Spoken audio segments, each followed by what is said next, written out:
Last time, you guys helped Kermit out with some of his trials one-on-one, and then afterwards you were given like an hour recess before you would come back and do the final trial. During that time, Ariza and Atlas decided to do a favor of Belden and look into some thefts that were happening throughout the city. They worked together with one of the Tri-Codes named Elric, and together they found the culprit, who was an Enchinamon, along with a former member of Ariza's adventuring band, or one of them. And they unfortunately got away, but the group managed to recover a couple of the artifacts stolen, and so they are on their way back towards Kermit's tower, where Alice is currently locked in, because during the fight she accidentally fell through a portal as Kermit jumped through to help. And so along the way they met up with you, Dagrim, and Knad. You guys head back towards Kermit's tower together, where waiting at the entrance is Belden and a halfling, whom Atlas you recognize as Professor Tarkle, who is the Lost Arcana and Fabrical professor. Yes. And so Kermit kind of goes like, "Ah, crap," to Ariza, and he kind of like a guilty child, knowing that he's done something wrong, opens the door to the tower and walks in, and he calls down Ebby, and Ebby sees you, Ariza, and runs back up the stairs and comes back down with a magic potion for you to recover your mana, because you are desperately low on it. Hey, what about my health too? I'm kind of low. She does also like heal you while you down this potion. Okay. About Nice. half, Okay. dude. Okay, and she gets you one as well. Yeah. Magic juice. Belden sort of turns to you guys and suggests maybe it's for the best that you guys are not here when the headmaster and deputy headmaster come. And Kermit is like, "Oh, right." Just, "Oh, crap," type of thing.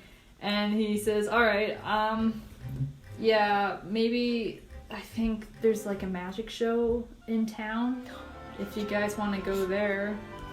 I hear it's pretty rad, considering that it's a magic show in Axon, and so the bar's pretty high already for magic."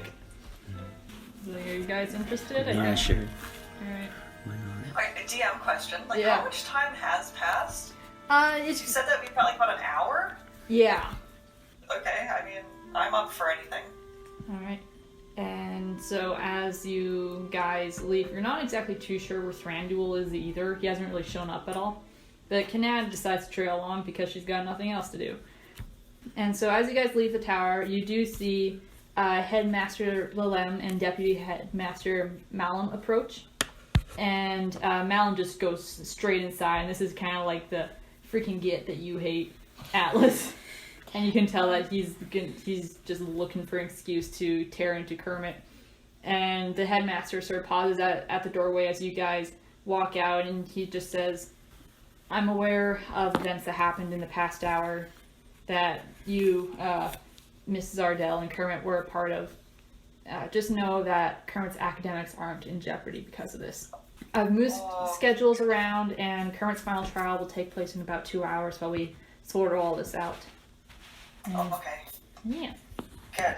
It's kind of worried for him.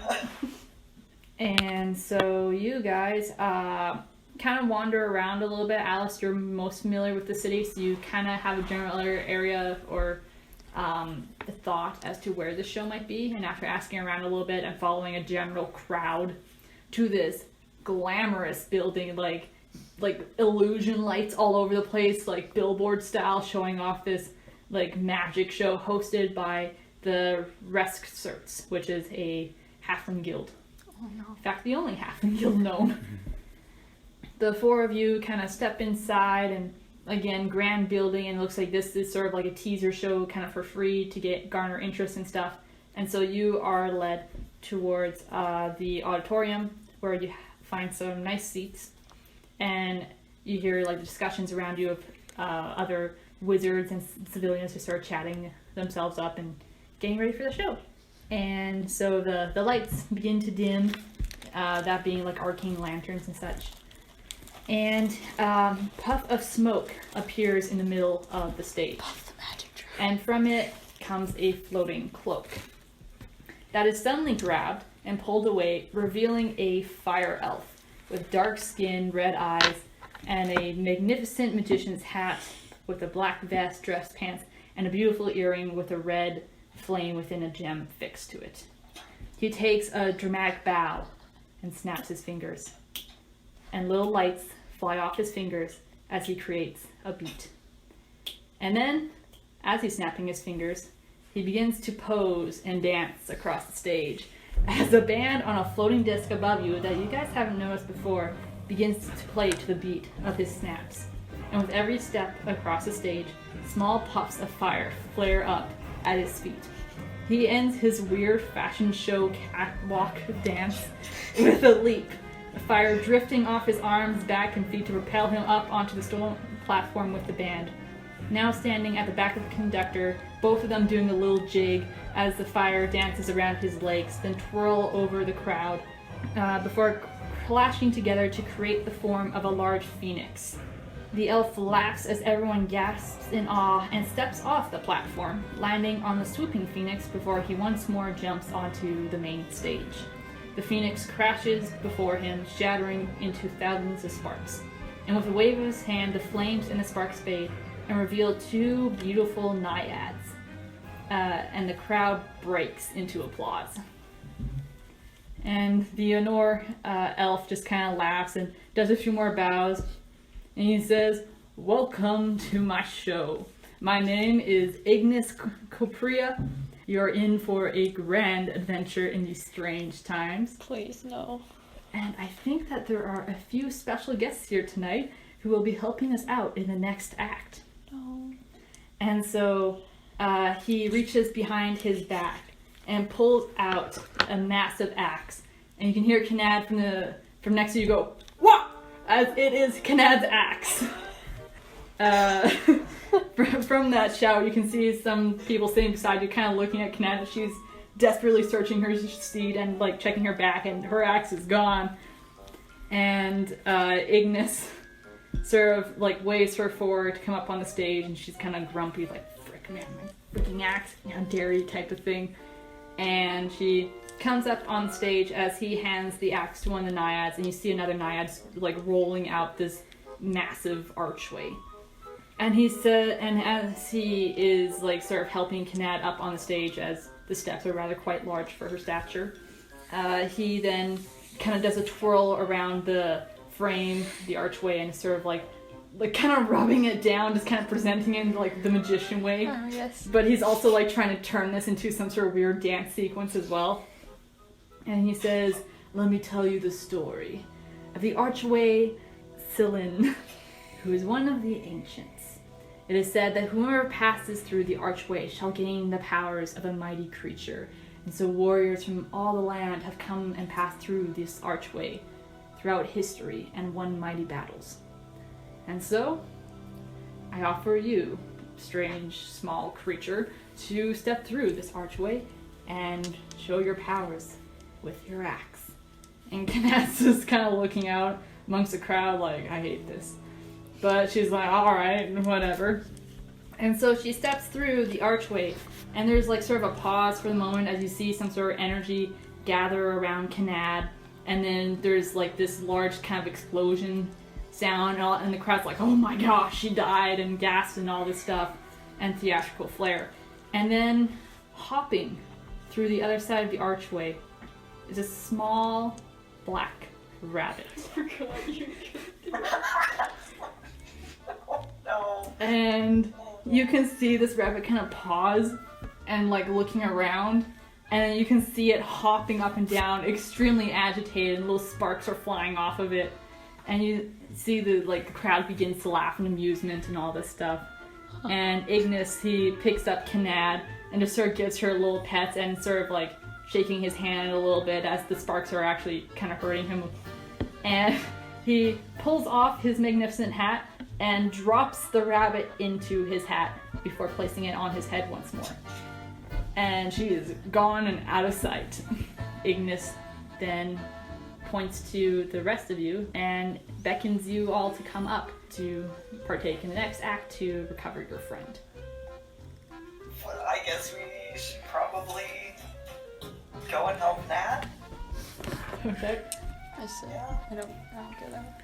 And you see, like, the naiads are now coming down off the stage and helping you up. And you see the two naiads staring at you intently, Atlas. I stare at them back. I don't care. And Ignis laughs and goes, "Oh, come now, I know you're shy, but this is a show of wonder and magic." I think I'll pass. Thanks. And as you say that, one of the naiads sort of waves their hand and like a powerful breeze comes up under you and just blasts you up onto the stage. Make a dexterity check. 17. You are able to turn this into some sort of sick, like, twirl, dive, somersault thing and land perfectly on the stage, nailing it. And the crowd isn't too sure if you're, like, part of this act purposely or a legit volunteer from, like, random volunteer from the audience. And they're, like, clapping and, like, very impressed with all this. And so you see the naiads sort of push onto the stage 3 mirrors now. They're all kind of in a circle. And you can see that one of the naiads also hands the axe back to Ignis. And he places the axe in the center of this circle that's created around these mirrors. And all the naiads also help you, like, stand in front of each mirrors. And Ignis says, "Now look within and see if you can search for your friend." I'm blind. It's a magic mirror, darling. It's Raise a face palms. Okay. And so as he's sort of done doing this like weird twirl around like to each mirror, he goes back to the axe in the center, runs his finger along it, and it bursts into flames. And you're very used to this, but only when Kanad does this. And you see the flames begin to spread out and circle around each mirror as well. And it's a very interesting spectacle. And he, again, is like motioning you to all stare into the mirror and search for your friend. And as he does this, his earring sort of flashes a little bit. You're not too sure if it's like reflecting from the light or if it's the light of its own. Is he getting power from it? I don't know. What if we kill him? So, wait, what? What if we kill him? Make him give her back. No. Poke him a bit. What if we don't? Poke him a bit. Just a little poke. Yeah. Give us a friend back. I thought you said you were a paladin. Right.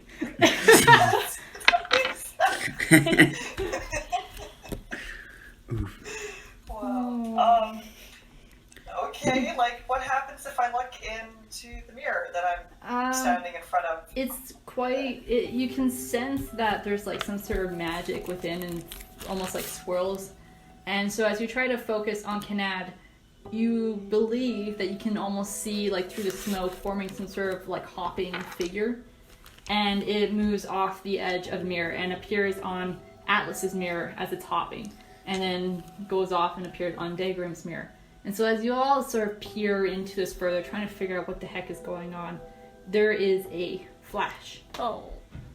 No. And you all find yourselves walking out of this building. You have the feeling that you witnessed the rest of the show, which was spectacular at the start and probably was throughout the rest of it, but you can't exactly recall specifics. You have a feeling of satisfaction, but you are a little confused. And so as you are all stumbling a little bit as if you are unfamiliar with walking. And furthermore, some of you feel as though you are lighter or heavier compared to normal. And some of you feel like something is missing or changed, while others have gained some sort of new power. And after a few minutes of this pondering and you wandering a little bit and sort of trying to recall what just happened, you all realize that you still have Kanad's axe, but she is nowhere to be found. So, looking down at myself, am I still the same person? You look like you, and Okay. you guys looking at Ariza, she still looks like Ariza. Should we go What back? happens if I fire an arcane blast? Just kind of up in the sky? Okay. I Ariza, guess. you try to focus in and shoot off an arcane blast, and nothing comes out. Oh, heck. It's almost Oh. like you, and in that moment, you're like, okay, I probably lost my focus, but, you know, you're holding on to your staff, which is your focus. That's very strange. Do I still have my Hey, weapon? Daggerim, Yeah. you injure yourself? Sure, okay. I will attack myself. With what? Just cut. Can you punch me or throw something at me? Or should I do it to myself? I can stab you with a knife. On the finger. You look. You don't have a knife. Oh, frick. Can I? Punch me in the face. Can I have? Do you have a knife? I don't. I only have a big old axe and a big old sword.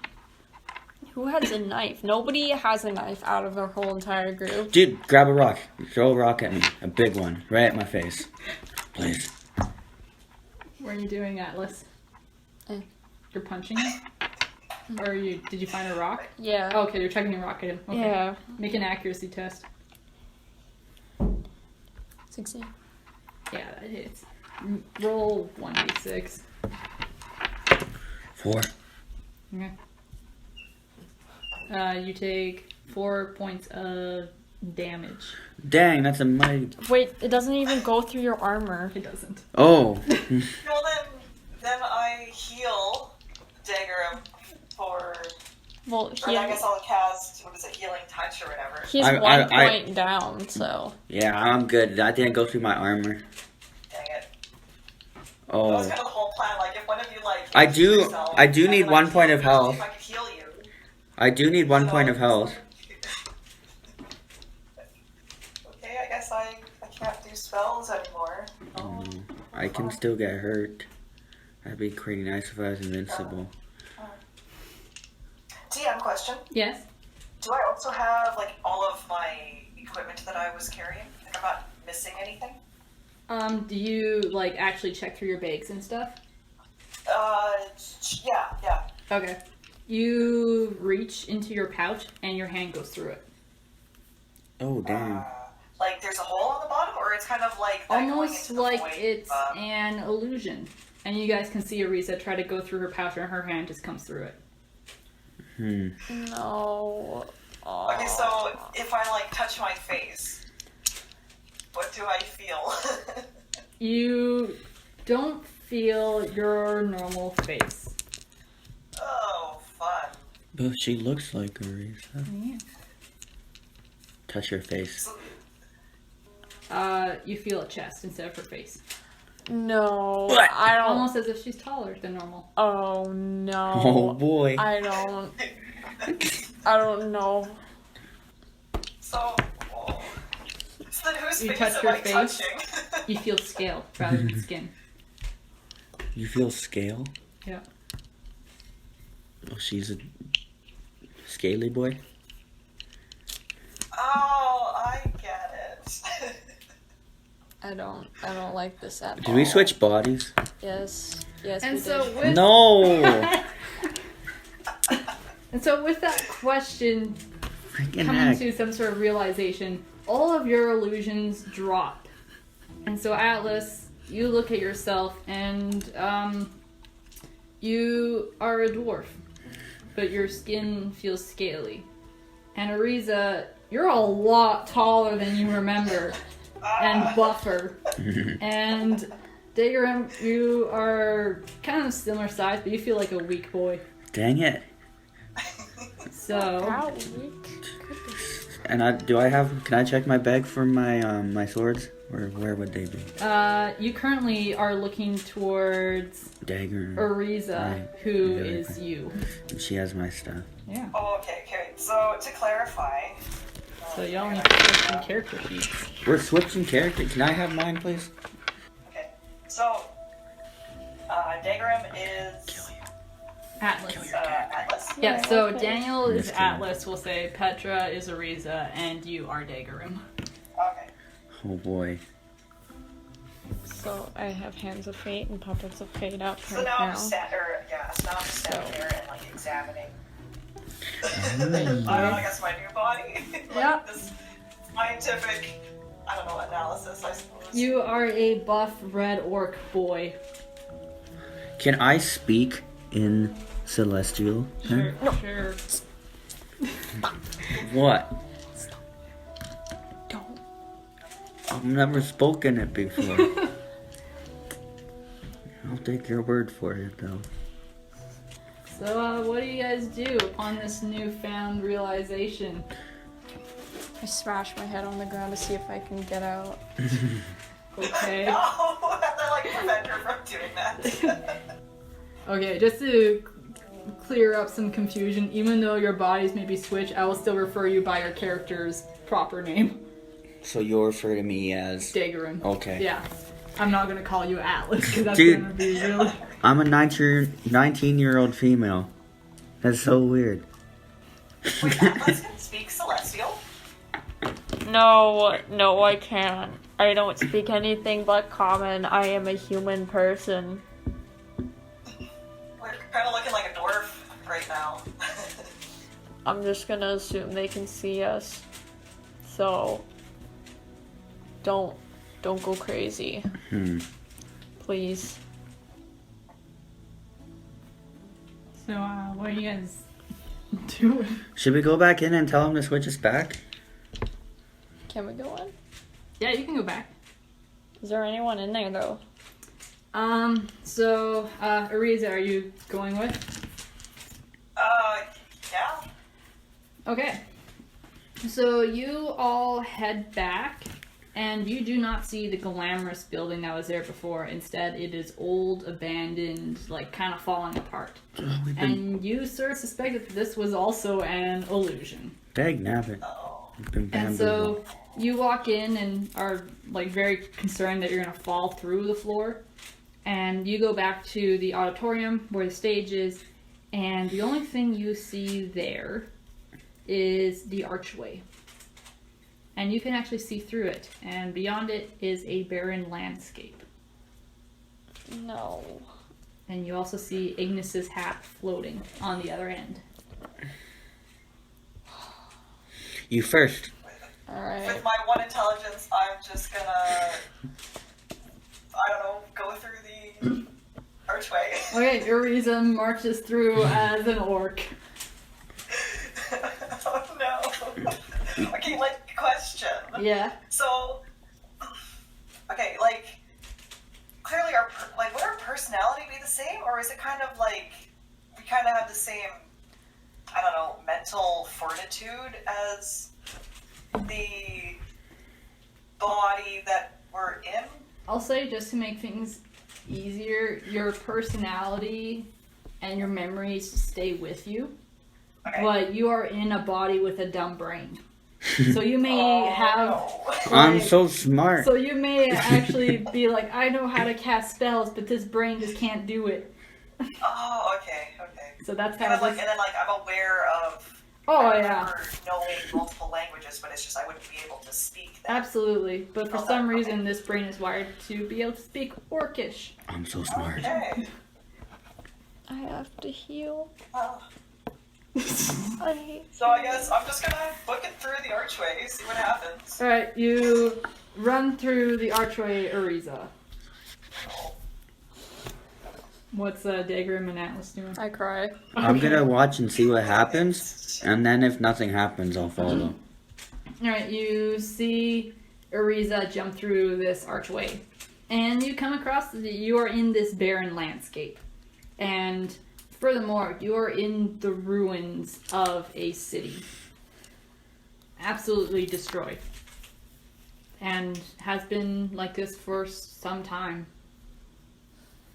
And there before you is the floating hat. Kill it. Follow the hat, I'm guessing. Oh, you jumped through the archway? Yeah. Okay, so I'm gonna Atlas jumps through follow. the archway, and so do you, Dagrin. So you are in this landscape that is barren and lacking of civilization, with this glorious hat floating before you. It's a floating hat. Is it spinning? What color is the hat? It's just black, man. The hat's it's black? magician's It's hat. floating. Yeah, it's floating. Is this an illusion too? I'll say Dagram and Alice make an intelligence historical lore check. Or cultural lore.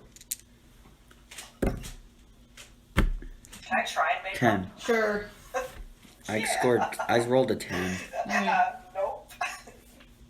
17. 17, gee whiz. Atlas, you're trying to focus on this hat, but you're actually looking around and sort of seeing the surroundings and even noticing that, like, even though this place has been abandoned, there's some, like, fruit kind of growing up around the place, and you look at the fruit and you're like, okay, that's tech fruit. What is tech? T-E-K. And you know that tech fruit specifically is native to the Tekkip Mountains, which is on Lynn. And furthermore, looking around, you recognize that this should be the city of Hokol, which used to be in a valley between two mountains. And looking around, you can see where two mountains should be, but are just flattened, like just wasted. And looking around and sort of seeing this barren landscape and trying to figure out what happened, you get the sense that something destroyed this, but it wasn't a natural disaster. And even seeing like the city and how it's ruined and stuff, there was a fight here, but no mortal could wreak this much devastation. I speak the language of the gods. Whoa, sorry, we're on Lynn. Has I asked this question out of character? Yes. Oh. What is Lady Destiny doing? Make a face check. 19. 19. You sort of focus for a second, and this is like very strange for you, trying to connect with the deity that this body hasn't really been connected with. But despite that, you're able to see the ethereal image of Lady Destiny, and she's just sort of walking amongst the ruins, like in front of you, and just is very somber. And she turns to you and she says, "This is why lords and ladies don't meddle with each other's affairs. I told you it was gone." Hey, can you switch me back? Is that possible? And she just takes you in for a second and then just sees all three of you and kind of laughs and just says, "You'll figure it out." And disappears. Onwards. What if we put on the Make a hat? searching check. Oh, yeah. What if we put on the hat? Wait. Oh yeah, is the hat magical and stuff? It's a floating hat. Can I reach it? Yeah? Okay. No, you're too short. I can boost you up. Yeah. With Okay. your 0 strength. Oof. 11. 11. You find Yeah. a whole bunch of rocks. You see some that are kind of like red stained. And they look kind of cool. Copper. Okay, I pick up a few of those. Okay. Does the red flake off on the fingers? A little bit. No. Orisa, can you lift up Atlas so she can get the hat on? Please. Sure. Unless you Yeah. want to put the hat on. The Ariza brain would be like, okay, let's lift her up in a, I don't know, like give her a boost on her feet, and then the, I guess, Orcish brain would be just like, Nat, we're gonna like Pick pick you her. up under your armpits and then just kind of throw you up in the air. Yeah, fair enough. And you are able to do that no problem. And so, Atlas, you snatch the hat, and then it almost like tendrils of shadow shoot out of it, and it's no longer a hat. And you can see it lands in the ground beside all of you. And walls just shoot up off the ground beside you, behind you, and further down in front of you, creating this hallway. And so these shadows continue to create kind of like lights across the hallway that begin to like flicker in different colors and patterns.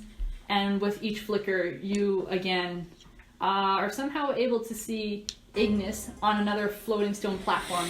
And this dude is just jamming, like just dancing the night away type of thing. he is down to party, and he's just having a good time, and you're not too sure if he's lighting up this place more than the lights themselves.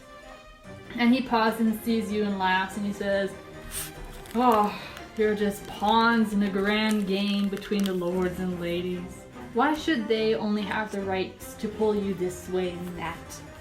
We need to add some fun, play some games, partake in a few tricks," one would say. Who are you and what's your real name? My name is Ignis. No, it's not. It actually is. Is it? Is it? Prepare for trouble. I don't know. Oh my good dog. I don't have a partner other than my sweet night chicks. They aren't around. And so he reaches into his hat and, grabbing from a scruff, he pulls out a very angry Canad rabbit. And he says, "Let's see how far this rabbit hole goes. See you in the funhouse." Wait. And he chucks the rabbit, and it goes flying down, about to be squished on the ground. And before it reaches the ground in this hallway, it just sort of falls apart, and there's a massive chasm below, and the rabbit just falls through into the darkness. And then you see Ignis take a swan dive into this hole as well. Oh, she dead. And you see the ground is slowly beginning to break away closer and closer to you all. No, I hate it. I hate it. Should we jump in? So, like, wait, so, like, the floor is collapsing? Oh, yeah. Or... Is there anything behind us that we can run away from? There's a wall. A wall? Yep. So it's basically a down. solid black wall. Alright, let's just jump in. I Alright. don't even care. Atlas jumps. She's done with the world. You hear a yabba dabba doo. Dude, I yell and ask if she hit the bottom. And so as you lean over to see the ground beneath you falls, and you go with it. Ah. Okay, I guess I'll jump in. Alright, and Ariza jumps in. And so you all, Alice in Wonderland style, land gently on the ground. And you are in another one of these strange rooms that is fairly small. And all that's in here is a table with an orb on it. And you can see that on this orb, there's like a rotation of arcane symbols that just sort of flicker and change all the time, constantly. And you hear Ignis's voice that says, "Our specialty item of the day is an orb of marginal horrors. Someone's gotta take it. You buy it, you break it, but who's gonna pay the price?" So, sorry, it's to vote you. clarify. Yeah. It's this orb with a bunch of runes on it? It's one rune, but it keeps flickering to a different room. Can I read the rune? There are a whole bunch of arcane symbols. You have no idea what these do, but you can try to ascertain what kind of magic it is if you want. Yes, how do I do that? Make an arcane lore check, which is intelligence. Can my Ariza brain 14. try? Yep. Like I said, you have your personality and your memories, but just like this body's not built for you. Yeah. What'd you get? 14. Okay. Can I use my brain power to see what these symbols mean? Make an arcane lore 12. check. 20. Holy crap. Okay, with your 20, Atlas, you look at this and you're like, I think this is some sort of lost arcana. And because of you specifically knowing certain magics that are perhaps from a book. Well, I did, but I Yeah. can't use it. And you're like, I'm pretty sure someone's gonna get ripped off here. That being cursed. How do we get by this? It's a floating orb? Yeah. Is there rocks? Can we throw stuff at it? There are no rocks. Frick. And you hear Ignis again say, "Come on now, don't be shy." Ah, fine. Go up and freaking. What? So wait, You poke so the if orb, we break Atlas? it, one of us gets cursed. I wait for the good one. They're okay. The one which I think is not cursed. Okay. You poke it. Boop. And it shatters, and all the ethereal energy, magic energy just sucks into you. Well, don't screw this up. Okay. As far as you know, nothing happens. You don't feel any different. Oh no, this is Bing Bong's freaking table of doom. Are you Bing Bong? Do you know who Bing Bong is? I have no clue. Empathy check. Okay. What is empathy? It's perception. It's kind of hard to determine whether a voice is being honest or not. You can't see them. Are there going to be like permanent, ramifications to our bodies when we get kind of put back in the right place? Are you talking to like the GM or to Ignis? The GM, because I don't think the orc brain would be able to. You don't know. I don't know. Oh no.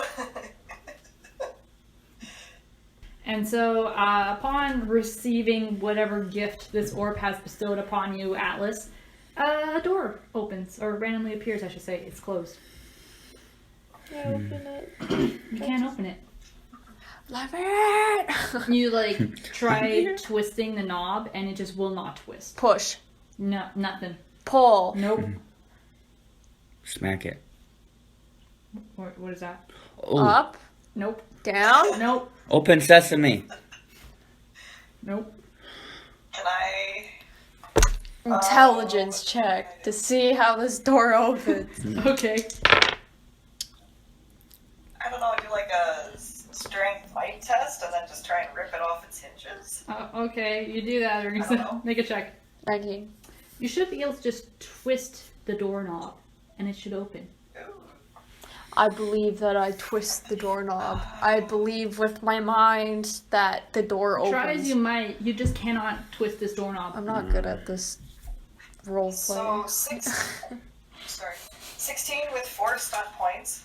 Alright, Ariza, you just freaking, like, bum rush this door and it goes flying off. Yes. And Oh, you okay. all find yourself in a fairly large room with kind of like fake lawn as the ground. AstroTurf. Yeah, AstroTurf. And you see a whole bunch of like fake plastic shrubbery and trees around here. And in the distance, you can hear a wolf howling. Oh. I will. Kind of sounds like that, actually. Should we walk towards it? I don't want to, but I do. Alright, Daygrim and Atlas, you walk towards the sound. And so, again, it's very awkward because you see, like, you look up and you see, like, fake twinkling lights that should display the stars. And this place is just really weird. Ariza, make a perception check. Yeah. As the other two just kind of walked off without you. 14. And so as you're kind of like looking around, checking out this environment, you suddenly get tackled from behind, and you see this gruff, gross-looking man who looks like he hasn't shaved or taken a bath in days or weeks, and he is wearing this old, grubby-looking wolf like coat type of thing. Like has the wolf head as his like hood, and you can see like these strange like claws that are made out of like wood or something on his fingers, and it's just a little weird thing. And he says, "Who are you?" I kind of like wrestle him off me. I'm Jill. Sure, make a strength check. Okay. Okay. My name's Karen. Where's your manager? Okay, that's, I can't do gruff Oh. oh, no, that would be, hold on, 17? Oh yeah, you're able to chuck this bad boy off of you like it's no problem. And you can see that his claws question mark like scratch into the ground as he slides. And he kind of like tries to puff up his coat fur, which looks very strange as he just like stretches his shoulders out and tries to make himself look very intimidating. And he says, "Tell me, do you like rabbits?" Rabbit season. I like jazz. Oh, We're looking for you- one rabbit. Oh, you guys come back and you see this? Wait, Yeah. Yes. Alright, I guess you do hear the tussle and he sees you. And then, like, awkwardly runs / tries to crawl like a wolf up a tree. How did... Hey, And he does it. Oh, I love this. I love this so much. And you can hear, like, a oh as he goes up the tree. Oh, boo. And you just hear a gruff voice from these plastic leaves that say, I ask you again, do you like rabbits? Yes. Where Guess can we? I shift through my orc memories. Does stagger him like rabbits? You don't have his memories. No, but I mean, like, oh, okay. So, like, do orcs in general have a taste for rabbits? racist. No, that's. I know, I'm just that's kidding. good. We like meat. Meat is meat. Except humans. There you go. There's your Okay, answer. so, yeah.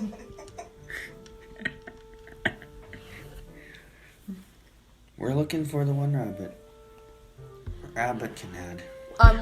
I'm looking for an exotic rabbit. It's She's got. black. Where can we find one? Oh, great wolf. My name is Wolfman. Wolfman. Wolfman. I am the Wolfman. You are the best wolfman I have ever seen. How dare you consort with them? Rabbits. They're the deadliest. Dude, Especially the Biffins. They The- killed my pack. I'm the last one. That's why we're going after them. dude, you should read Watership Down. You'd get a kick out of that. But the rabbit we're looking for isn't actually a rabbit. They got turned into a rabbit, and we're trying to turn them back. And I'm sure you would understand why. All rabbits are evil. We're trying to get it away from a rabbit. And you just hear him cry in a howl, like a longing howl towards a very fake looking moon. Oh. It's very sad. And throughout this very awkward conversation, you guys can hear the flapping of some wings, especially long wings and powerful wings. And all of a sudden you see Wolfman scramble down from the tree. He manages to do it without harming himself. And he says, "They come! The Biffins! Flee!" And he just takes I off. follow him. I follow because he knows how to. And so, as he tries doing this awkward, like, trying to crawl away on all of his 4 appendages, like a wolf, it's not very fast at all. And you see, swooping down, oh gosh. So, imagine a griffin, but instead of eagles, it's a rabbit head. And so you surmise very quickly that this is a Biffin. And the Biffins, 2 of them in fact, swoop down and each pick up Wolfman by either arm. And he says, "No! They've come for me! Run! Save yourselves!" As he is just whisked off into the sky. Do you have any? And just the lone howl in the distance. Oh! No. As he's gone. What the heck? No. And you all can hear, well, that was awkward, wasn't it? Darn those Biffins, eh? And the door opens. In one of these fake trees. Is he okay? Let's not concern yourselves with it. Let's just move on. A door opened in a tree? In a tree. Is it the pit of Wait, despair? So trees are fake? The pig. Yeah, the trees are fake. These are like obviously fake trees. Oh, what? Oh, wow. Everything's fake then. Well, in this Because room, the yes. moon is fake and the grass is fake and the trees Yeah. are fake. It's almost like someone just set up an artificial forest in here, like you would for a pet. We're in a movie. Are we gonna walk through the door? Yeah. Okay. I'll- I'll walk through the door. I'll go with Atlas. You can't open the door. Those darn doorknobs, man. I thought you said the door opened. Yes, but there's another door behind it. Oh my gosh! And Atlas can't open this one because because Atlas was the first one to approach the door. Oh! So, Atlas, your What? curse is that you can't open doors anymore. Oof.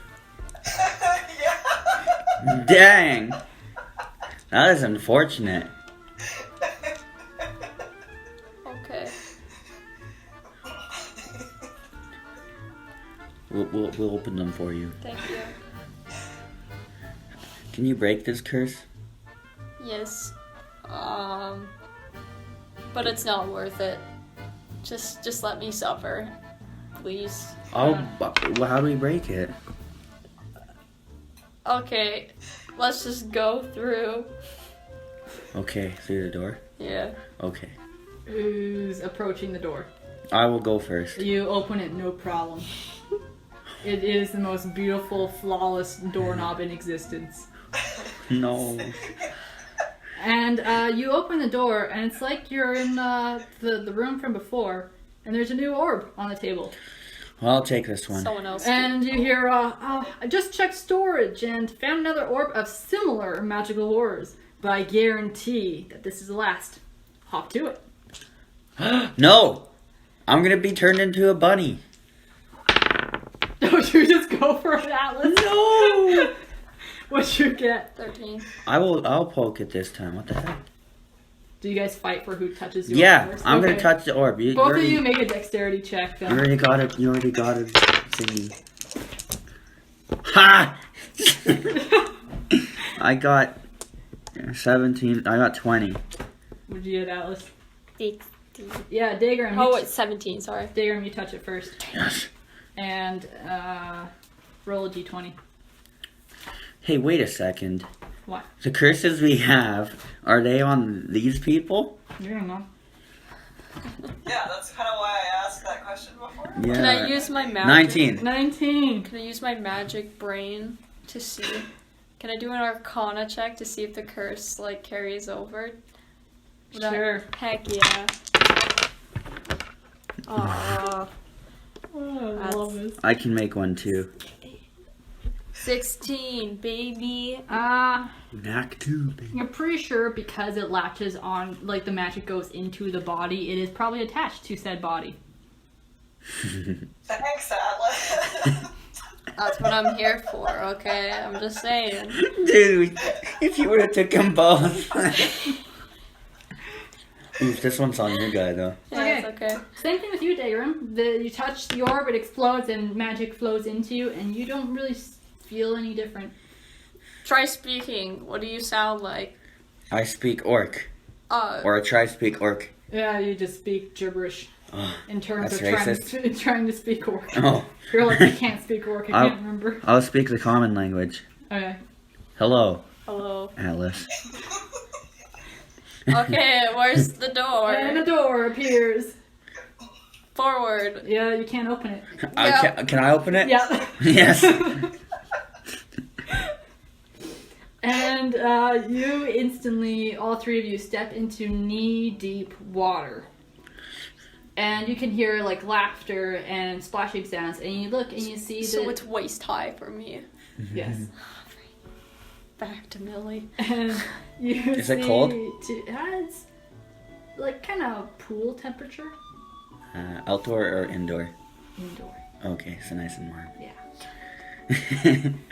And you see the two naiads from before that was, like, sort of Ignis's assistants. And they're just splashing water at each other, having fun. Look at you and just get, like, all ticked that you have interrupted them playing. Having a water fight. That's what they're doing. Interesting. And you hear one of them sort of point at you and just says, "Bubble, sick 'em." And then they dive down into deeper water. Oh dang, I don't like the sound of bubble. And you guys can see water gather up and like shoot No. towards all three of you. I And kind of like stand in front of the two squishy wizards. Sure. And Wait, I can't use any yeah. freaking. And you see like water just whip out and try to slap you across the face, Ariza. Does 17 hit? Yes. Okay. Yeah. And you take 2 points of damage. Would I know if I cast like any lightning magic? Will that? Since you know that you're a Riza, you're sort of like, hey, I can try doing this thing, because I've seen her do spells. But Yeah. but water is conductive. Yeah, that's what I'm saying. Is it magical lightning different from regular lightning, or does it still have the same It properties? is definitely lightning. Well, okay, can't cast anything. So as you guys are sort of like, oh frick, we're gonna have to fight some sort of water If elemental. I freeze You it. literally see a tiny like flubber come out of the water, and you see Bubble. Oh, hi, buddy. Can I freeze him? Beast speech. Yo, what's up? That's not okay. Beast Do it. speech. That's Oh. some sort of weird like hissing sound comes from your mouth as you try to speak. It's Basically, just start speaking personal tongue. Yeah. Heck yeah. Okay.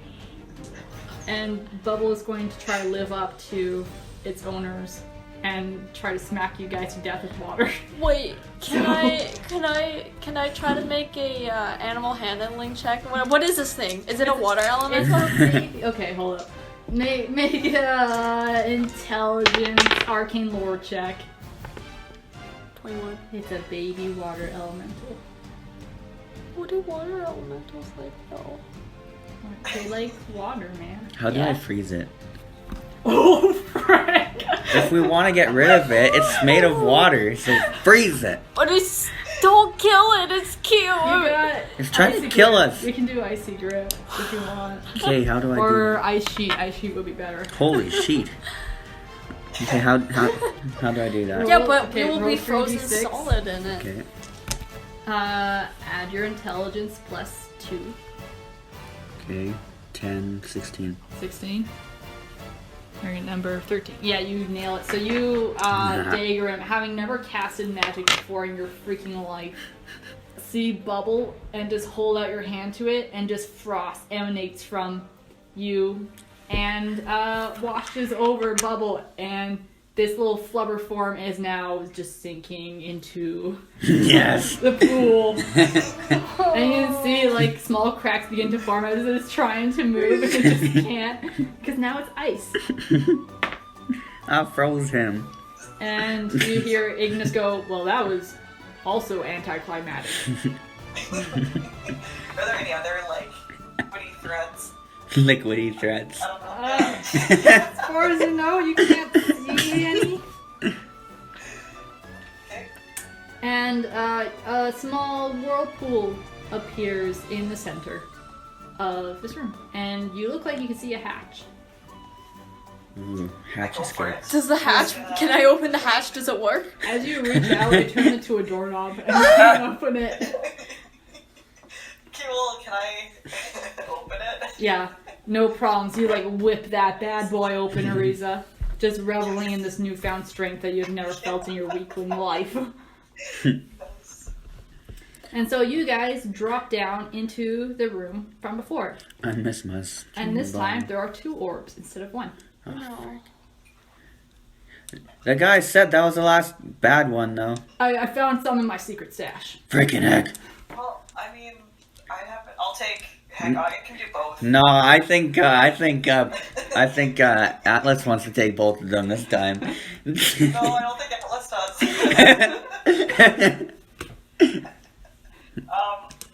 Do you want to take? Like, I can just. Okay, so I'm gonna Sure. go up and slap I'll- both of them at the same time.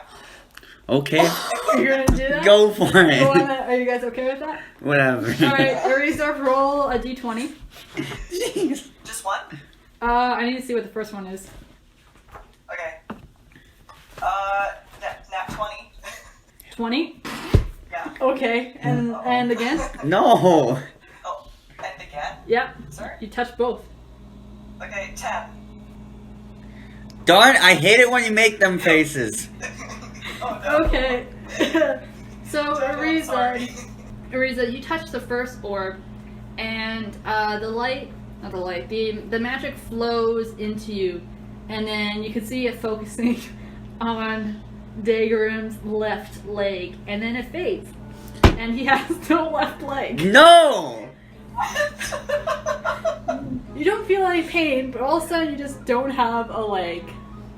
Holy crap. And, Is it just- Wow. And you touch the second one, and the Why would you want to touch it after that? She did them both at the same time. Like I meant to slap them at the same time. Yeah, you slapped them at the same So time, it's but I'm like- telling you in sequence of what happens.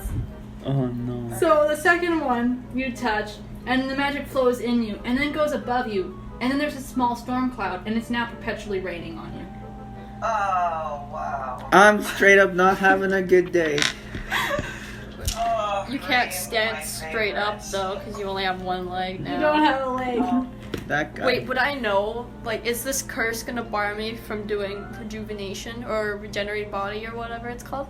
Or You know it's a curse. yeah, so then I can't cast that because it'll just. You need to remove the curse first. Yeah, Ariza, Oh. because you're lacking one leg, subtract your speed by 5. Nice. Okay, And sweet. any- 7. Yeah, any dexterity checks also get like a -3 to it. What if I give her? What if I give her the staff? A staff? I was Yeah, gonna say, like, I so she use can one of walk. my I'm gonna use my two-handed spear as like a, I don't know, walking stick. Sure. Vaulting pole. Dude, if you put the pokey end in you, it'll stay. I'm just kidding. Wait, technically though, if I was to tie my staff to his to the leg, would that act as like? Because it's a tiny. Because I'm tiny, so it's a peg leg. So whenever I cast. staff is also your focus. Yeah, so whenever I cast spells, I have to hold on to it. So you're gonna walk up to grab her leg. Yeah. Sure. You bet. Oh You my can try gosh. that. I tie it to the leg.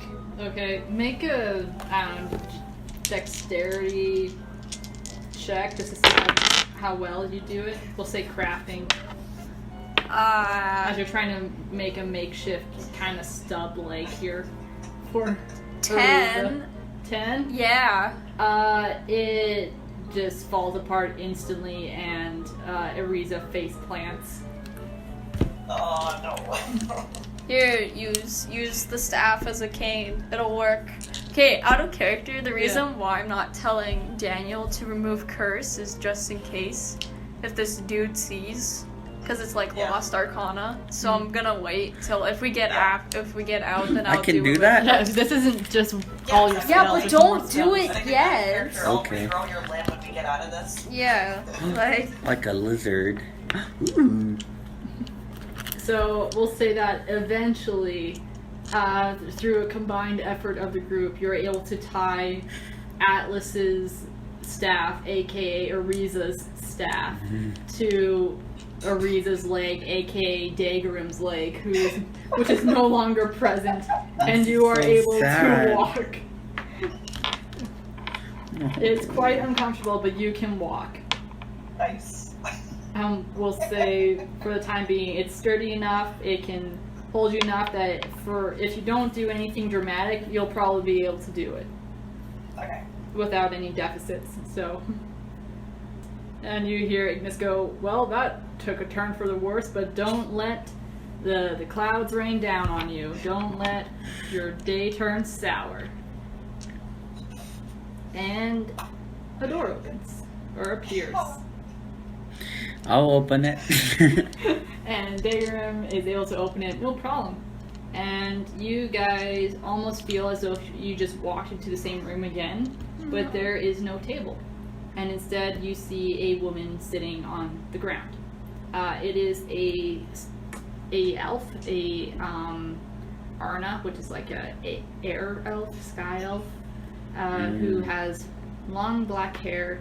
She has thin white armor, which is fashioned by like leather armor, but you can clearly see that it's made out of thin metal, which isn't really protective. Is she blind?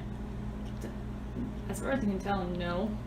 Her ears are exceptionally long, and her general appearance is reminiscent of Nova's appearance after she changed when she joined forces with JoJo. But this woman shows no signs of being magically enhanced in the sense of like she doesn't have any markings or glowing tattoos on her or anything. Mm-hmm. And she looks at you all and she goes, "Oh, great. More visitors. You wanna tell me how great the next room is and that how I definitely should go?" At pocket It's bacon. the great room, and you should go. Yes, I'm pretty sure that's what you would like to think, Ignis. Thank you very much. But I think I am perfectly content remaining here for the next 20 years. How long have you been here? And she looks at you, kind of, She just said 20 years. and she's just very surprised. She's been stuck in the same room for 20 years. She picks up a rock and chucks it at you, Daggerim, and it hits you. And her eyes go wide and she goes, Ow. You're real? The frick was that for? She's like, hold up a sec. just like, do me a favor. Can you like slap each other or something? We're stuck in the Funhouse. I slap Atlas in the face. Nice. You slap her quite hard. 5 points of damage. And this woman stands up and approaches you all. And you can see that she's like pretty tall. And like kind of goes up to you, Daggerim, and sees like the red sort of forming on Atlas's face, who is still looks like a dwarf. Yep. You're stuck here too, right? Yes. Yeah. She's like, oh, thank goodness, finally. I'm sorry, for days on end, I've had supposed people come in here and try to convince me to go into the next room, but I think I will do just fine, never seeing an orb again in my life. Dude, how many orbs did you touch? I didn't need to touch any. And you can kind of see that in the corner of this room, there's like a busted up table, and there's like the glowing of another orb in the corner. And you get the sense that she tried to destroy this thing, but only wrecked the table. So you haven't touched it in 20 years? No, I haven't. Boop. Okay, roll a d20. 2. 2. Okay. Oh no. Hey, you lost my leg and have a rain cloud. You can't say anything. Okay, Atlas, you touch the orb, and again, nothing really seems to happen. You turn around, and you see like a garden gnome type of dude just staring at you. Oh no. No. Just one or three? Just one or three Just of one. them? And you see Atlas just staring at an empty spot on the ground. I stare at it back. Okay. And it just stares at you intently. What are you looking at? There's a gnome staring at me and I hate it. There's nothing there. Okay, I turn forward and then I turn back again. It's still there. Oh, it just stares at me. Where is it? Oh, well, that's not too bad. At least I have company. Where's the gnome? It's right. You can't see it. It's Am I close by it? Can I touch it? Is it No, invisible? to your left. Yeah. And it just walks up to Atlas and is now just looking up at you. The heck? Can I pick him up? It steps back as you try to reach him. Wait, please. Please, sir. I have pocket bacon. They take out pocket bacon. I want to touch you. You can have it. It just stares. I put it between us and I step back a bit. It takes a step forward. Can I try running around the room? Does it follow me? Does it run after me? Are you looking back as you're running? Yeah. It's just there, yeah. It's running after me. Oh though. yeah. Oh It heck follows yeah. you around. I love it. Okay. I want him forever. Okay. So you guys see Alice begin to do this, and this She woman looks crazy. is just, she says, well, I see it's claimed one person already. I mean, we've all touched the orb. I've touched it twice already. You don't need to touch the orb to move on into the next room. The door's been there the whole time. He gave in after a few years. I don't know why you decided to touch it just now. Oof. Okay, let's go. Let's go into the next room then. We need to find our buddy friend. You think you're just gonna walk through the door and you're gonna find your friend? This place is a labyrinth. It has hundreds of rooms. Yeah, What but do if you we want us tackle to do? one room, it's Hey, gonna run out of The rooms. rooms keep shifting. Why do you think you're coming back to the same room all the time? No, it's not the same room because you weren't at the last two. Yep. She's just sighs and It's fine as I try to open the door unsuccessfully. and this gnome is now standing beside you, just staring up at you. Yo, what's up, bud? And I kick it really fast. It somehow manages to avoid the kick. Okay, that was just testing your reflexes. You're pretty good.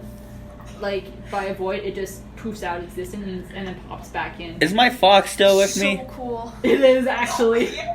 I wish I was the fox. Okay, how did he react? Is he like liking Orisa?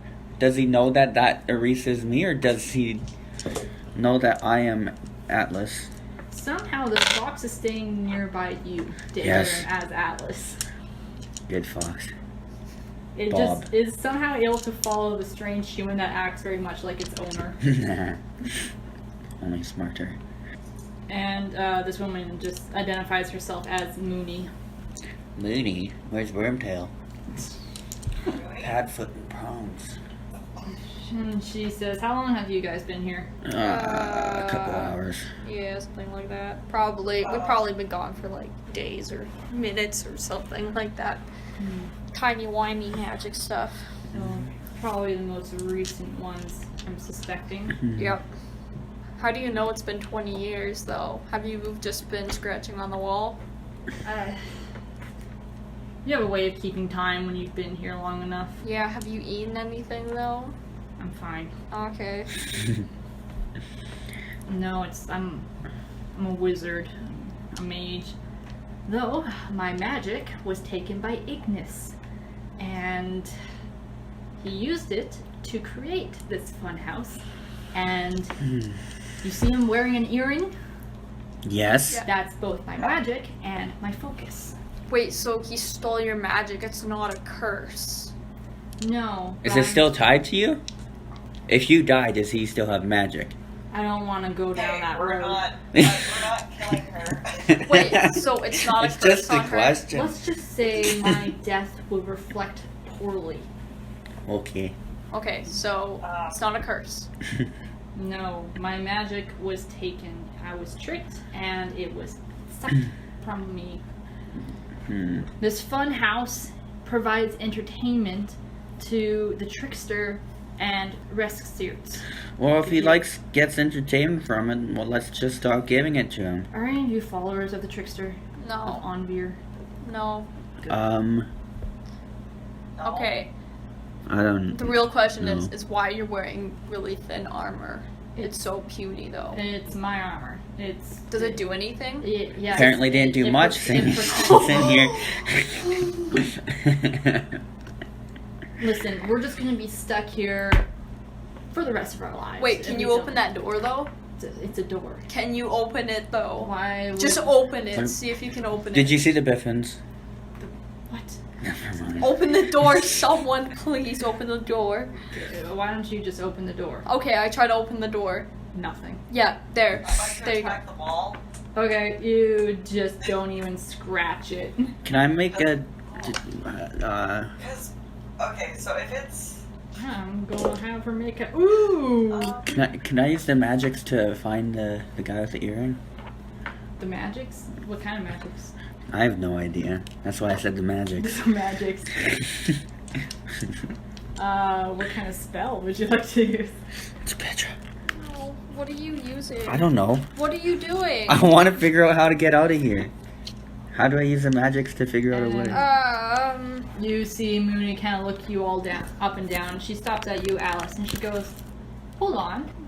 I don't even know She what. says, "You have a Make something it. on you." I don't know. What?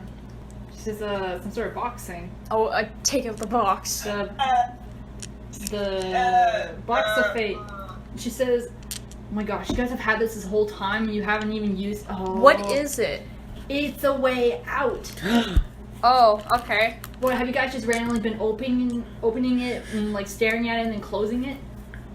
Yeah. Wasted potential. She's here. Hand it. No! Tell us how to use it. Don't give it to remember. You are not capable of understanding how this works because it is a divine artifact. Well, seeing as how we're gonna be here for the next 20 years, I'm pretty sure you have time to explain it to us. How do we not know that you're one of Ignis's?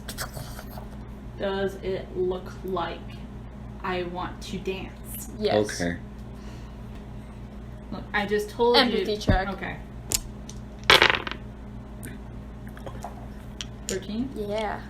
She appears to be so done with this place. Arcane lore to see if she's an illusion or okay. magic.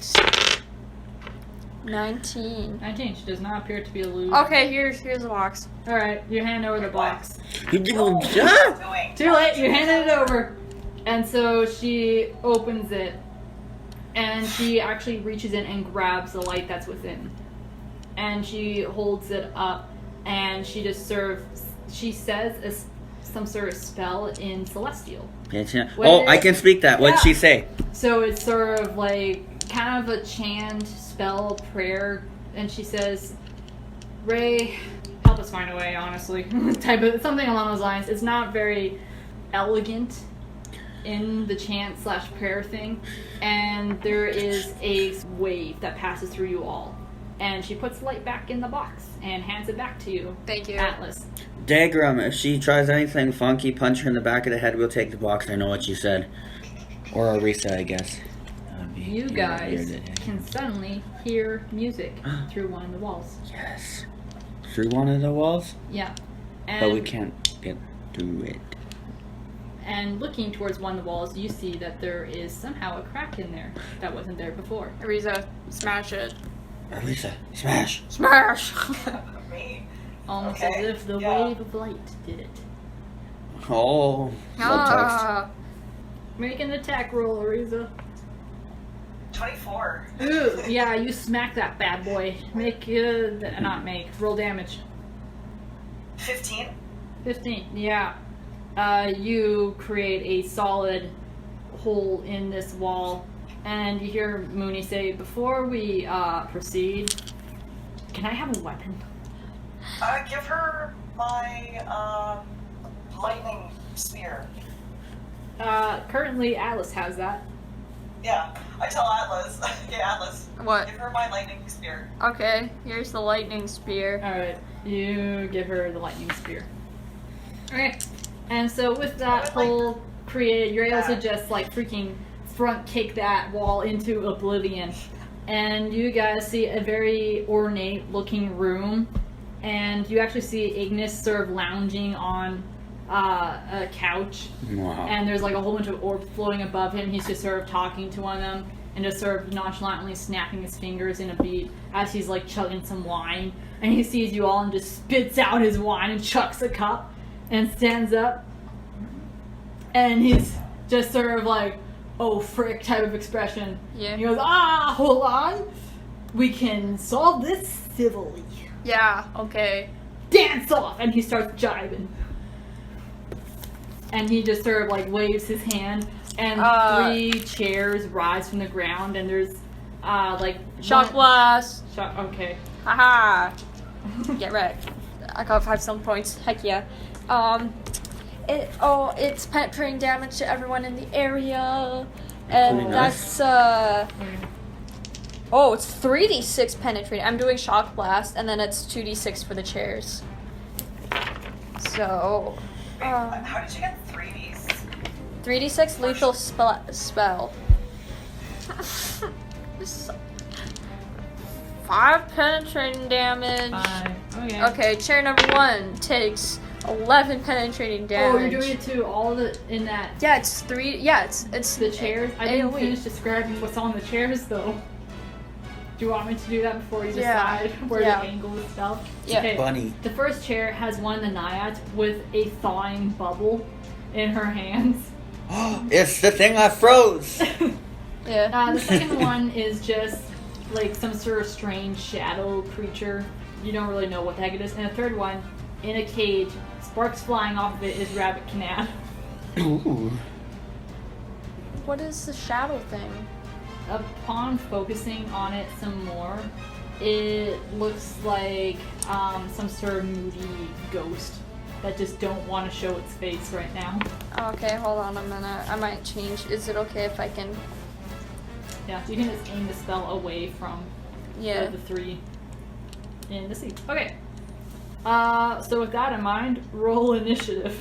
Yay! And Everyone? Yeah, everyone. Wait, sorry, so we're attacking things in the chair? No, I was Chairs. describing what was in the chairs.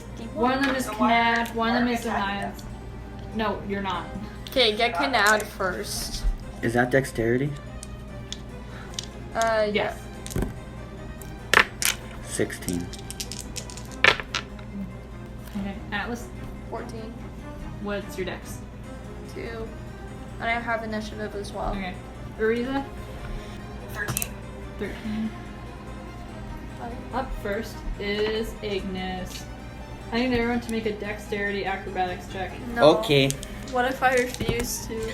Dang, You can just 18. stand there and take it. No. 18. Nice. 18. I I'm heard just you. kidding. Gee whiz, man. Atlas, 16. Knad, not Knad. Knad, you're a rabbit right now. What's up? Ariza, What's hopping? what'd you get on your dexterity check?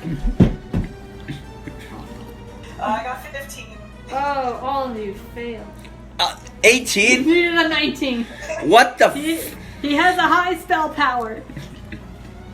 Oh. It's okay, my spell power is 18, Okay, so. so you all,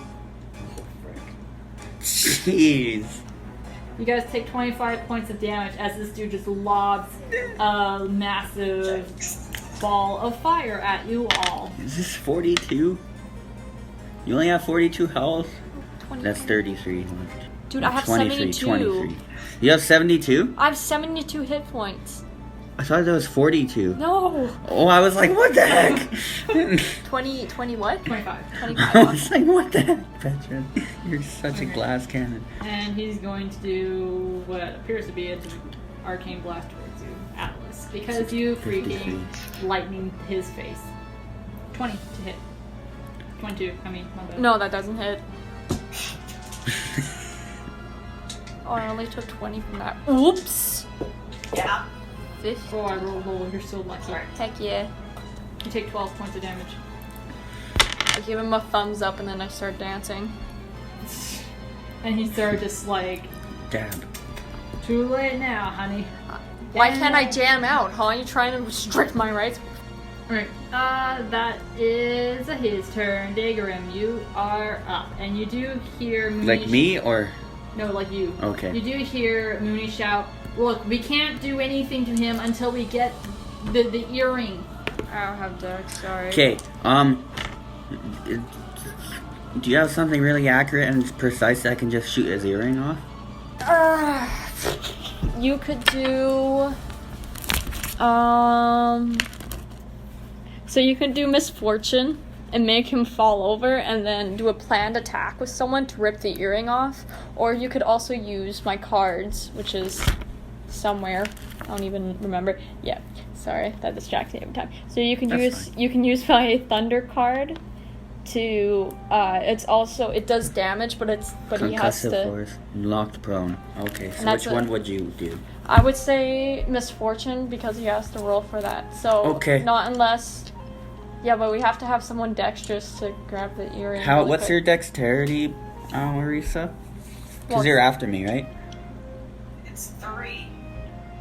You think that's good enough, Petra? Probably I would say the chick that wants her earring back. Oh, the Mooney. Mooney, can you grab his earring off his... She's hacking dexterous, yeah. Yeah. Yeah, okay. so I'll knock her... I'll use the misfortune thing. Okay, so roll to cast a spell. Yeah, you got it. 16. Okay, so what's he gotta do? So he has to roll 18 dexterity. No, he got 17. Okay, so then you subtract 3 from my MP. Okay. So it's right here. Subtract that by So 3. you, Dagarim, just relishing in the ability to finally cast magic. You just sort of fling what looks like Don't forget to do arcane blast as well. an ethereal rope at him, and it wraps around his legs, and you pull, and he falls. Prone. What is arcane blast? Roll 3d6 plus your accuracy. Do you have arcane blast as a focus? Yes. Plus 2. Okay, so 18. Yes, that hits. Okay. 9. 9. 9! Sorry.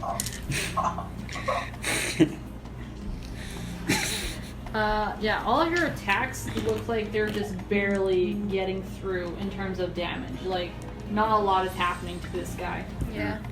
And so now it is Mooney's turn. Mooney, grab the ring. And Earring. she is going to run up and try to take it off of this dude. So she gets. So she actually, surprisingly, is able to rip off the earring from his ear. Nice. And so with that, you see like this power swell through her, and all of you instantly get a divine sense from this chick. Oh no! And She's a as goddess. she stands, you see a scythe appear in her hand. She's death. Or the And- god of farmers. Oh yes, her with her scythe. And yeah, that was pretty much her action. Or Mother Russia. Atlas, it is your turn, and you do see that he is severely diminished in his power. Ignis is. Yes. So all the extra stuff I put on him is now gone. It's so sad. I'm gonna thunder blast him. Okay. So I made.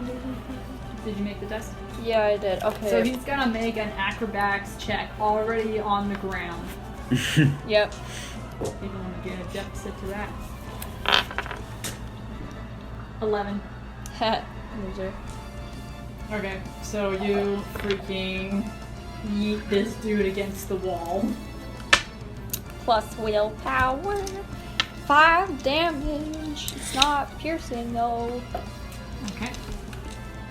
So yeah, he just gets smacked against a wall. Does he take extra damage from getting smacked against the wall? No. But it's a wall. Dude.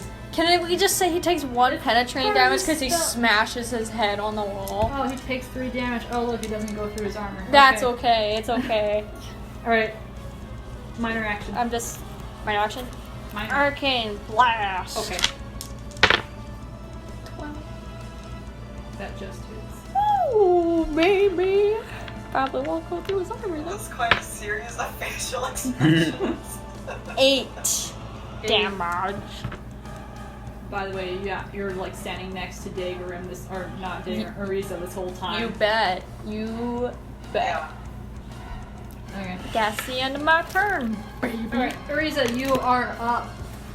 Yes, okay, so I'm going to, sorry, I don't know how to do, like, non-magical people. Are you just So I guess gonna I'll strike smack? him with my halberd. Okay. Make an attack Uh, roll. Roll to hit. 19. Yeah, that hits. Nice. 14. Cool. Yeah, you slice down with this, and somehow, even though you yourself have never personally trained with this weapon, it's like muscle memory. And Dagarim, as you're looking at yourself doing this, you're like, dang, I look so cool. That's so beautiful. As she just slices down into Ignis, and he cries pitifully. Just start like, I really wanted to dance off. I don't understand why y'all trying to kill me. Because we want our bodies back, you dingus. You Alright. took my leg. Or my friend's leg. So that is your turn. It is Ignis's turn. He's going to stand, and he's just looking at Mooney, and he goes, I'm so sorry, I'm so sorry, I'm so sorry. And that's all he's doing. He's just coming before her, groveling at her feet now. 20 years, man, and he's sorry. Yikes. Dagarim, it is your turn. And you, at this point, that shadowy ghost figure just is like, nah, I'm out, and just flies through a wall. And the naiad is just like, oh my gosh, Bubble, we're leaving. And she just marches out of one I of wanted the to doors. freeze that bubble again. Yeah, and Bubble's pretty much like thawed out at this point. It looks like she's like making him back to a water elemental. So Bubble is not happy with you. But they're leaving? Oh yeah, they've left. Okay. And Is then Kanad still in the cage? Yeah, she's still in the cage. She's still heckin' mad. Can I go over to the cage and try and let her out? Okay. I will do that. You gotta make a strength check. Okay. Oh. 8. You actually pull your like a muscle in your shoulder trying to rip open this cage. No! And that's pretty much your action. Frick. Okay, so now it's your turn. It's actually Mooney's turn. Mooney, give us our ponies I'll back. have everyone make just a religious lore check. Yep. Okay, that's in willpower? I Or don't have, intelligence? Intelligence. I don't have religion. Now I... Hey! 20! Honey. Sam. That would have been nice. 18. 18. Yeah. Teresa, what'd you get? Dagram and Atlas. You look at Mooney and realize instantly that this is not Mooney, this is Ryan Drill, who is pretty much she's the one that took up the mantle after Alarian died. So this is the lady of sort of death and stuff. Oh! Not a farming. Not a farming. Not a farming, and baby. end of the moon. Oh, Yeah. it's UA. Just kidding. UA sucks. UA is a fish. And so she just like slices her scythe across the air, and this entire room just disintegrates. Yeah, this entire room disintegrates, and not that, but beyond. Like the entire funhouse is just destroyed, and you see a whole bunch of people now around looking very confused. And what are they doing? I'm dying. They're looking very confused, like in rooms that are no longer there. And some of them actually look relieved to be free, but now stuck in a barren landscape, and you guys are in that ruined city from before. Are we still in like the same bodies? The rock bodies? You are. Heck. And so in this scene as well, based off of your much earlier role, Atlas, you see Lady Destiny sort of come up to you, and she sort of puts her hand over your eyes for a second and removes them. You see this city once like beautiful and normal, and so you see like people coming in from the harvest and such, and commerce and all these things going on. And then you hear like war sounds of blades being exchanged, and you see towering these minor gods. You see Lord Uxia and another being standing next to him that you're not familiar with. And what'd you get? 16. Give me the goods.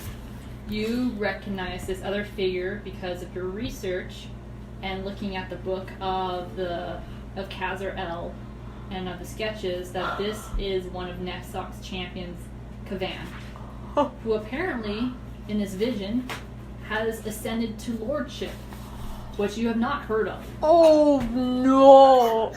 That's not good. And so, stepping forward, you see another figure. You recognize Lady Destiny. Yep. And another figure, a man, in fact, who, based off of like what he's wearing, is reminiscent of Azar's symbol, but it's not Azar. It's not Azar. Okay, it's probably what I think it would be the replacement of Azar. Yeah. Okay. And you also see Ryan Drill there as well. And they're all like towering figures, and they're using Lynn as their battleground. And you just see, like, in an instant, as Uxia takes out his massive two-handed sword and slams it into the ground, one of those mountains instantly flattened, used as rubble to kind of create dust in the faces of the How other long three. ago was this? You're not too sure. Oh no. And then you see Azar's replacement try to protect the city, but Kavan like tackles him into the city itself, and it is just destroyed. And they slide into the other mountain on the other side of this valley. Is there puffs of red smoke when they land on the city? You can't really. I'm kidding. and you see part of this mountain like crack with the impact and topple down onto the two of them. And you see Ryandril like point up towards the moon, and the beam light shines down and slams into Uxia. And you see Lady Destiny, like her bandages are off, by the way. Oh no. And she is just furious seeing the city destroyed. And she takes out her sword and slams it down and creates this massive bubble around the scene. And you see Kavan get up and just sort of like punt this like Azar's replacement thousands of miles across the continent, destroying forests and like the mountain range, and he actually collapses into the sea. And you see him step back up from the sea, and just like this intense battle happening, and you just see thousands of creatures and people getting wasted in this horrific scene. And you see constantly that the three minor gods are trying to keep this battle contained. And in the background you can even see like the giants of Aideen, and you see Aideen trying to get people away from the fighting, and it's just awful. And you see Aideen trying to get people to ships, and the giants are like just freaking shoving them off the sea banks, and it's just awful. And eventually you see Ryandril chucks up her scythe, and a slice of the moon comes tumbling down, and she grabs hold of it and uses that, and it constructs her thin armor. And she just freaking like smacks herself with it, and this wave of moonlight just pierces into the other two, and this battle just wages on for like a few years actually. And you can't understand how the rest of the world didn't see this happen. And you look and you see Lady Aideen actually like had weaved something around the continent of Lynn, blocking it off from the rest of the world. Okay. So like even viewing this battle from different angles and from different continents, where you can very clearly see this, the wall that Aideen has created has blocked off the viewing of this decimation of Lynn. And so finally, with Lady Destiny and I guess Azar's replacement, Kavan is finally destroyed, like killed. And Uxia is pretty injured. And you just see Ryandril and Lady Destiny and Azar's replacement just freaking furious, as they all have now held Uxia down, and Ryandril is about to deal the finishing blow, and Aideen says, "Wait, we can't do that. If we just kill him, someone else will come along." That's okay, he's a jerk anyway. And she says, we'll stop this from happening again. And so she takes out her quill, her divine focus, and she writes in the air, just scrawls in the air, and you see these runes appear, and they shoot onto Uxia, and a band forms around his forehead of these runes, and just like strike into his mind. And Uxia screams and in pain, and just sort of lays there, and Aideen says it's done. Oh, okay, that's good. Gosh. And so you look before you, and you see the entirety of Lynn is destroyed. Oh, nice. The mountains completely flattened, the rivers just either flooded or dried up. Oh. There's not a single piece of life left here. And you also see this land is riddled with raw arcana and divine magic. And so you see Ryandril, Lady Destiny, and Azar's replacement slowly begin trying to repair the landscape, and that's sort of where the vision fades. And so at this point, for the rest of you, while Atlas just kind of stands there for a second, just looking around, not really with it at the moment, you see Ryandril now, after destroying this funhouse, she just freaking grabs Ignis and lifts him up by like his front, and she just says some sort of word that no one can really understand, and he just turns into a puff of flame, and she just grabs onto it with her hand and sighs. Does she eat it? No. Oh. And she opens it again. It's like in an orb now. She says it's done. Can we have our bodies back? And Yeah, switch can you give Buddy a... No. Can you remove hers and then switch Yes, us back, I'll- please? Yes. Thank you. you want some pocket baking? I have some. Listen, my power is limited right now. I'm still regaining it. But I can, at the very least, switch your bodies back and turn on this archway. Thank you. Cool. Okay. And so she has you all stand in a row and just sort of, like, make sure that you guys tell very clearly who's supposed to go where. And so she is able to switch your bodies back to normal. What about Knat though? And she looks to Kanan and she just sort of boops the bunny on the head. She says, she'll turn back to normal within the hour. It looks like the spell was extended for eternity. And so throughout this whole time, you guys could also hear music, the sound of like a violin playing, which had guided you to this room. And even like the archway itself, it's still coming from the archway. And so, oh yeah, you guys can switch your character sheets back. Thank goodness. Here.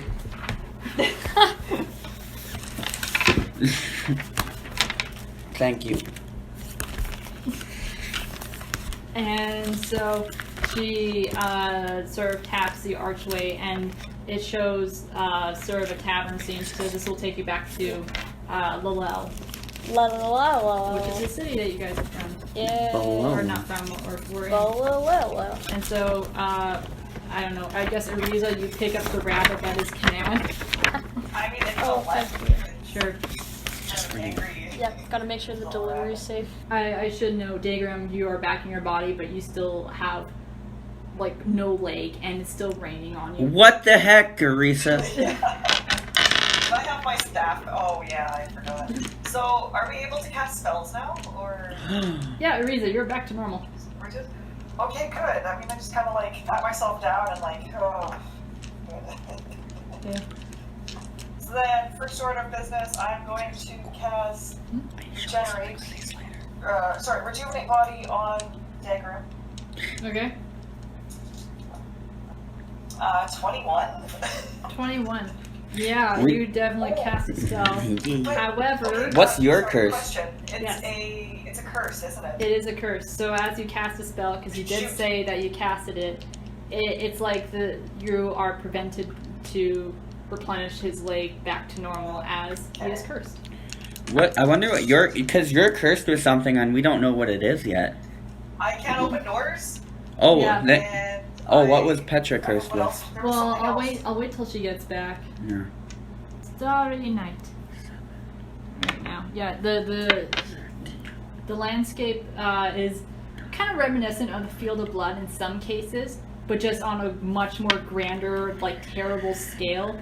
And you guys all here, like, are able to now, actually being in this landscape for more than 2 minutes, can feel the raw arcana that's in this landscape. And so, you guys are able to go through the archway, if you so desire. Yes. Alright. And so, as you guys walk through, the violin sound on the other side finishes. And you guys actually realize that you have stepped through a tavern, almost through the front doors. Alright, what curse do I have? Through the front doors of a tavern. And finishing on stage, the final note is Millie, as the tavern stands and applauds with her finishing this. And so Atlas, you turn around and you go outside, just sort of like, okay, we're back in the oh my gosh, the sun! And suddenly you are filled with like some sort of petrified fear as the sun terrifies you now. And you guys step out and you see Atlas cower, like trying not to fall to the ground, cowering. And you just look up and you're like, the sun, it's fine, it's normal. And you realize that Atlas is now terrified of the sun. And it's a good thing that everyone else went before you did, Ariza, because you can't open doors, and there's some sort of weird gnome thing that's following you around now. Oh yeah, the gnome. Oh, is it a canonical gnome? It's like a garden gnome, Oh, perfect. and just follows you. And so now you're able to see what Atlas was mentioning before. Hey Atlas, what is this? And So like point to the gnome. yeah, and you guys also notice that sitting in the tavern, like watching this Millie's performance, is also Thranduil, who's just sort of chilling and vibing. Okay, so I got 14 for remove curse. Okay, who are you removing the curse on first? Myself. Okay. And suddenly you are no longer afraid of the sun. Yay! Thanks for not showing me. Okay, that's not too bad. Okay, who's next? Everyone gather around. She's removing curses, Arisa. Yeah. Okay. Nice. Here, I'll get rid of the curse on your leg because that's the most pressing right now. Better. Okay, 12. So 20. 20, yeah. if the curse is removed, does the leg come back instantly, or do we need to grow it back? The leg is still gone. But it Okay. can be grown back. How many people have curses on them still? Dagrim I've got has two. 2. What is the Ariza second has one? one. Has two. It's still raining perpetually on Dagrim. There's like a Okay. small Olaf cloud above him. And you've got 2 curses, but you've removed one. Yeah. My leg is no longer... My non-leg is cursed. Okay, 18 for My him. invisible leg. Okay, so all of your curses are now gone. Yay. Dagrim. Okay, I Arisa, I'll get rid of the curse, the door one. Okay. 16. Yeah. Ariza, you can now open doors again. Can I make a deception Oh, check yes, and be like, oh shoot, it didn't work for the one with the gnome? No. Yeah. Sure. What's that? Maybe not, I don't know. You're so evil. I know. Alright, that's enough casting for me today. Alright, so Atlas has finished removing curses, although Ariza, you can still see that gnome. Like even after the curse has been Maybe put this on this one. lifted. Yeah, you see Atlas try to remove a curse on you, and she goes, sorry man, you're stuck with this gnome.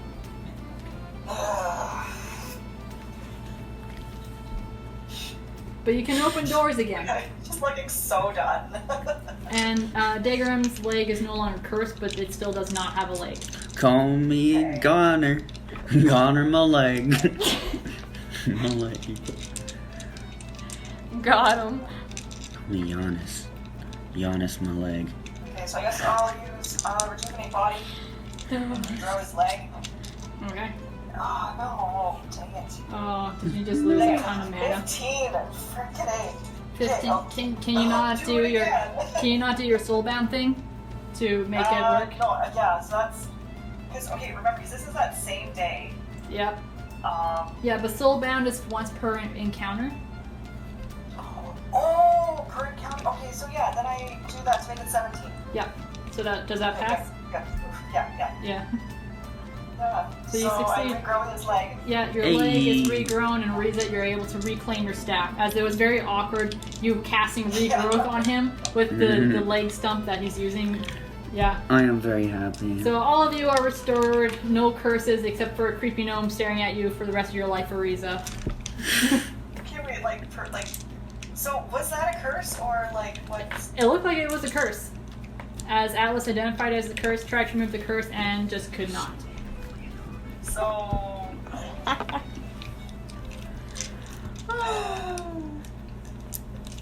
If I ask her again tomorrow. You could try if you want. Okay. But yeah, and so you guys see Millie sort of beginning a new song on her violin as the crowd is just enraptured. And Thranduil actually notices you guys just exit, and he comes out and joins you and checks the time and sort of like, oh frick, we gotta get going because the trial's supposed to be starting right away.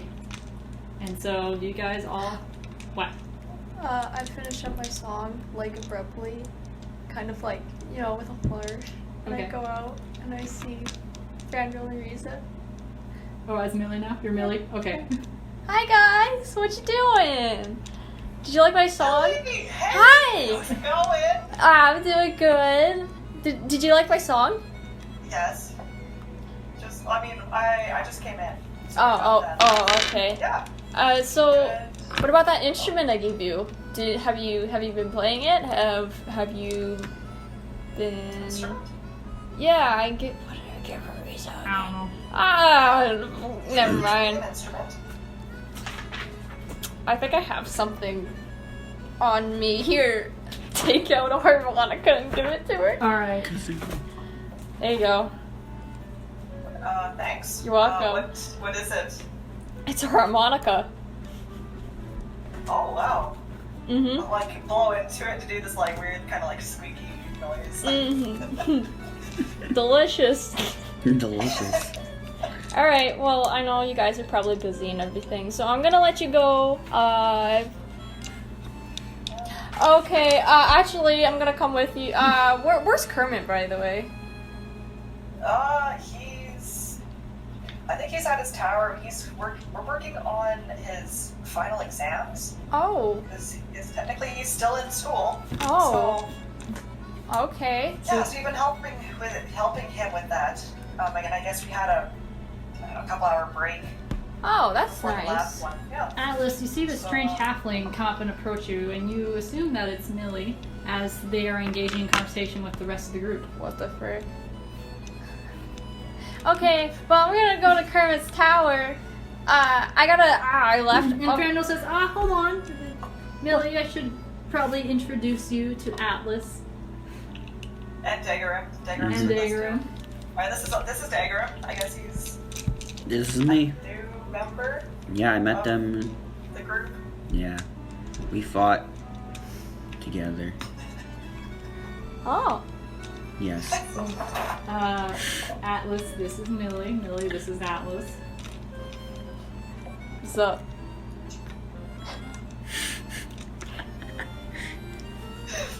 Hi.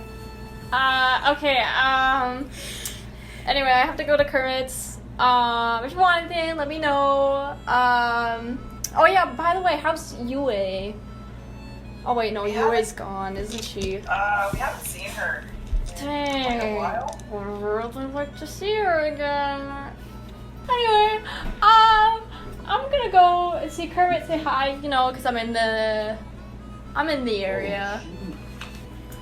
You all, as a group with your old companion and the new ones, I guess, I don't know, start heading back to Kermit's tower, where hopefully you guys will be able to do the final trial, and that's where we're gonna end today. Oh, Hey. Hey.